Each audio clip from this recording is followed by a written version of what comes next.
Hi, I'm Adam C and welcome back to Classics and Cake with Duke of London. It's a wet one this month. Let's see what has braved the British weather.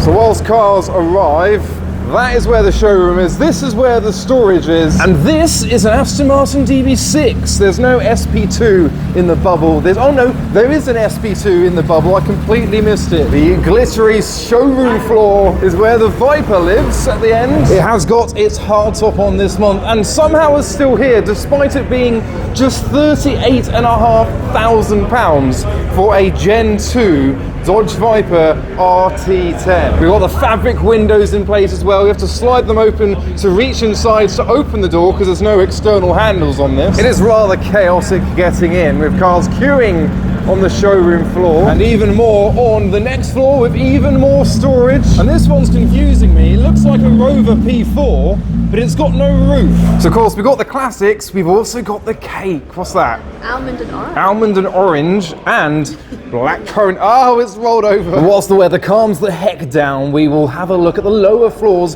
including one of the rarest cars here. This is a CRT, Carbon Racing Technology Edition BMW M3. They only made 68 of these, and apparently they were never officially sold in the UK. So it's an ultra lightweight version of the M3 in this satin silver, and all of them are the saloon. They never made the CRT in the coupe. They've got these red accents to go with the interior. There you go, left-hand drive. I think they were all left-hand drive. A very rare car next door to the Vauxhall Calibra. And next door to the Megane RS, we have the Waymo Polo Dune. And here, they've got a real-life Picasso on display. We've got a Rothmans-inspired livery on the 911 Dakar turning up. So we've still got some arrivals. And for another livery, we've got bronze and the Alfa Romeo badge with white detailing on the Giulia. It's the GTA M with that spoiler. And I found an Evo, Mitsubishi Evo 8. Mint condition, love that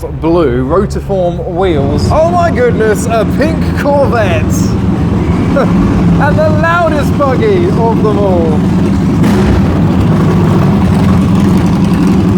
Ooh, it's ever so close, the NSX at the front. But heading closer to the top floor, I have found this Bentley, which used to belong to Her Majesty Queen Elizabeth II.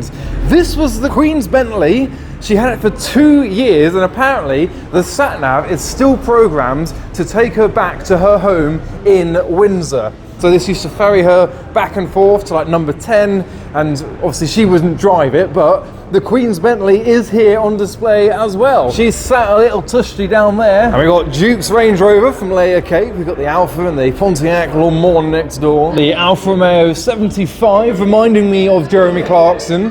An electric Honda E. These are actually quite desirable for an electric car. People tend to like them. We've got the Forester, the XK, and a few other colourful specimens on this floor. Oh, I've put off this section for as long as I can. The wet and miserable upstairs area where hopefully there'll be some more treats to find. Do you know what? It is quite a long time since I've seen a Challenge Stradale with stripes on it. The rain has altered the calibre of car that has turned up slightly, but nice to see the variety. The Saab's got its yellow headlights, and what's this box? Natas, freshly baked as well. There's a mixture of a few classics and a few rarities like the Aston Martin GT12. You see quite a few GT8s around, but this, the absolutely wild version of the outgoing V8 Vantage of this shape with its 12-cylinder engine, all that aero, lightweight, alongside the Cayman GT4 RS. We are in Brentford, which is all being developed into this brand new area of trendy fun. And Duke of London occupies the top floors of this multi-story car park, hosting Classics and Cake for like-minded enthusiasts to turn up, pay the ULEZ fine and show off their cars. Last time I came here I didn't pay ULEZ because I bought my 350Z. This time we bought the fridge. My only other ULEZ compliant car is at home, my little MGB. It is a shame, isn't it, seeing it sat here.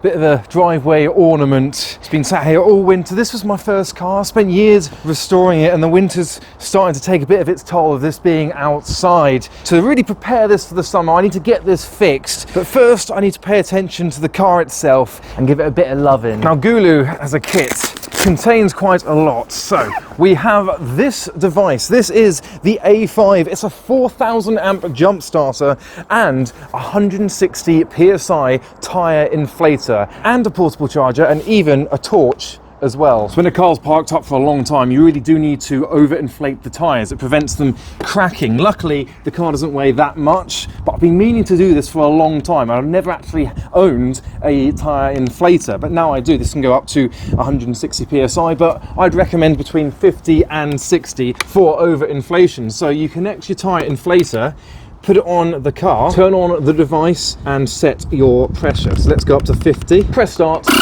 begin. Well, that was at 18 psi. It's at 22 already, we'll get it up to 50. I do need to get this car back on the road. Hopefully it'll be at Adam Seafest on the 3rd of May. And there we go, 50 psi, it's completed. So you can see now there's less surface area of the tyre on the ground, so it's less likely to crack. Now I did have a battery isolator fitted when I restored the car, so the battery is isolated and has been.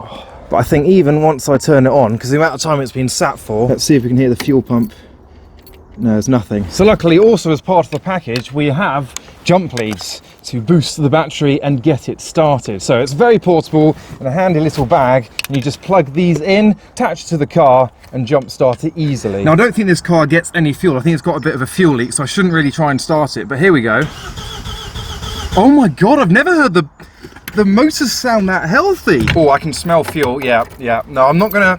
I mean, at least the battery is so healthy now. I've never heard it turn over that quickly. Now, whilst I do the rest of the tyres, happily they're all at about 20 already, so they haven't lost that much PSI whilst they've been sat there. With all going up to 50, the maximum. I've also got this product from Gulu that will be just as useful as these. So this is an air blower. So if I turn it on, you'll be able to hear just how powerful that is. I need to wash this car. It's got a bit of grime, a bit of mould and a bit of moss all over it. So once I'm drying it, to get the water out of the crevices like the headlights and underneath the chrome, this is ideal for blowing water off. Or it can be an air blower for whatever you want. It's portable, it's chargeable via USB-C, and it's so strong. Gulu have sponsored this video with my discount code of ADC02, getting you 10% off whether you want the A5, the tyre inflator and jump starter, or even the F3. So check the link in my bio to get your cars ready for the summer.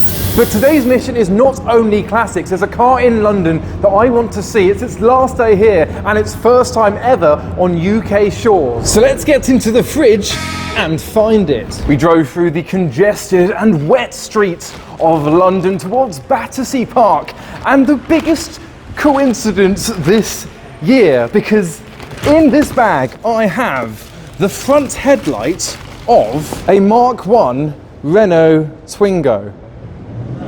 Look what we found! What? Like, what? We parked there where that 6 Series is that's just gone down. Just down the road in Renault, London, they have the brand new Renault Twingo, and it's inspired by the Mark 1. This is Covent Garden Market car park. I don't think this has got anything to do with it. I mean, it might do, but it's just...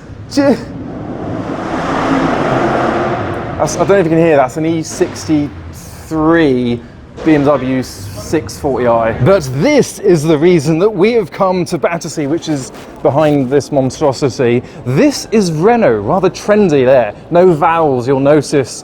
And inside is a brand new Renault Twingo.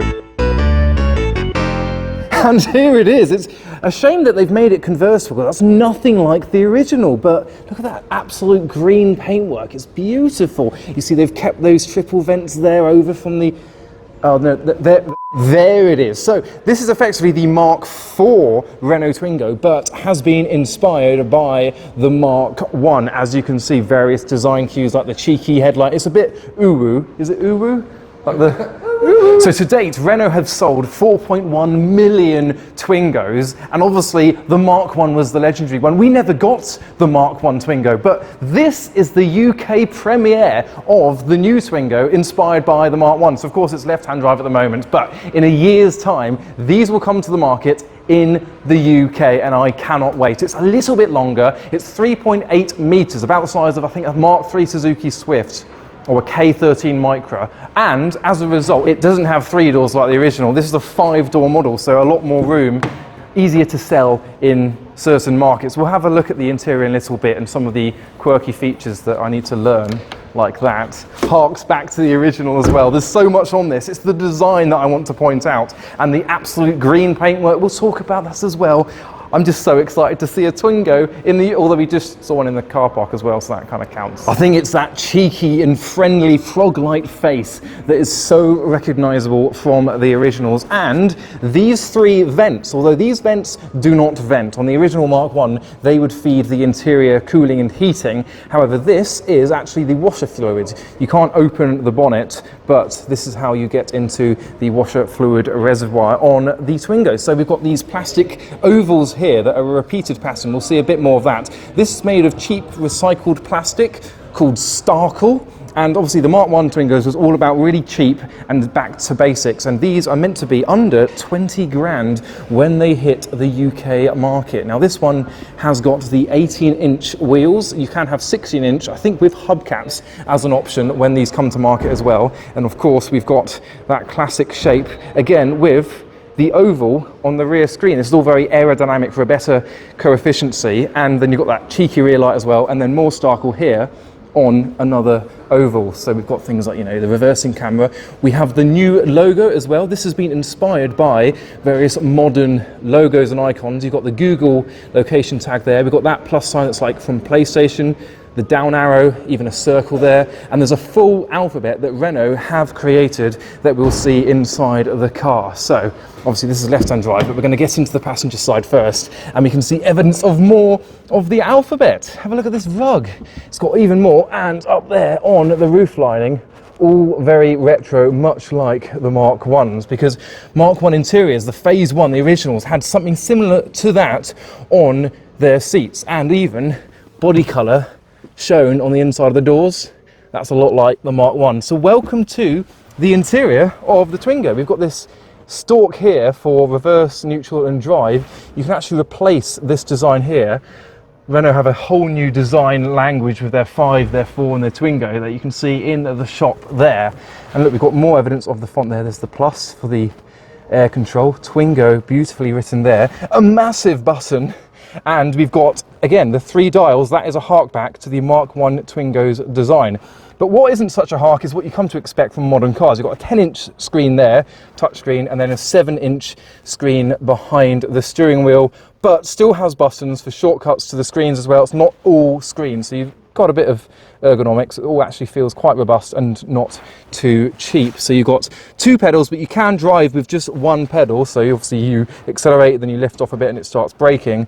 And it is still fairly back to basics. So these weigh about 1,200 kilograms, which isn't too much, but when you consider the Mark 1s were 800, it really shows you in these last 2 or 3 decades how much heavier cars have got. But what I love about this is absolute green. They will also come in absolute red, mango yellow, which would be my favorite, and black, which is very close to the Mark 1 Phase 1 because they were green, red, yellow, and like a purpley blue rather than black. So again, another hark back to the original Twingo design. Now I feel like I should tell you about what is or isn't under the bonnet, which actually can't be lifted. As I said, that's the only thing up front that you can lift to service and fill the water reservoir for the washer jet. So this has front wheel drive. So the Mark 3 Twingo was rear wheel drive because it shared a platform with the Smart Car at the time, but the Mark 1 and the Mark 2 were front wheel drive, and this is back to front wheel drive with about 80 horsepower, and it's got 1 front motor. It is electric, this car, much like the Renault 5 next door. So it's actually got a different motor to that of the Renault 4 and the Renault 5 that they've recently launched, but being a city car, this has got 163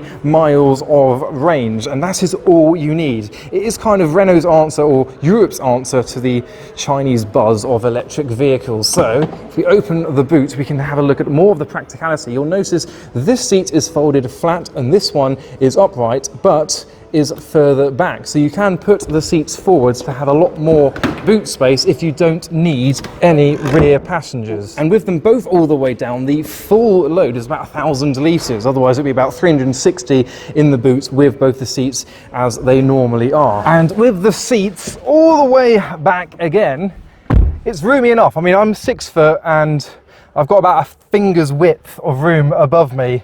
I mean, it's not a big car, but it is still a Twingo. It is the smallest car in the range. It's smaller than the Renault 5, smaller than the Renault 4. I love the simplicity of it. A little door handle there. There's a little cubby hole down here to catch your coins. And in the boot, we've got more storage that your electric charger can live in. And you can just take one panel off and have that remain, or you can have them both off as well. Very lightweight, very simple.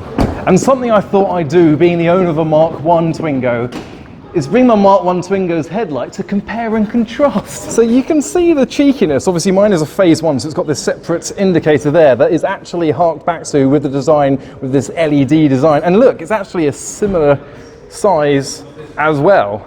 So hopefully we will soon see a Mark 1 next door to the new Mark 4 electric Twingo. I think if I kind of make them kiss, you can see that the silhouette is basically the... Yes, I brought my headlight all the way to just for that comparison. And the lovely people at Renault have provided us with Twingo Sweets. They are the shape of the new Twingo and a sticker pack as well. I will sneak one of these on my Twingo Mark 1 once it is finished. So that was the brand new Renault Twingo. Let me know what you think of it. Are you as excited as I am? Probably not, because obviously as a Mark 1 owner. So my Renault Twingo, my Mark 1, will be revealed at Adam Seafest. We're going to paint it. We're doing the rust repair. We're doing a restoration on the car. I don't know if it'll be drivable, but let me know any ideas you want me to do with my Twingo. Maybe even paint it that absolute green that Twingo is. I can't wait to see them on the roads in a year's time. It's the first electric car that I've ever got excited about. So I hope you enjoyed today's video from Duke London Classic Cake to the Renault shop in Battersea. But for now, thanks for watching.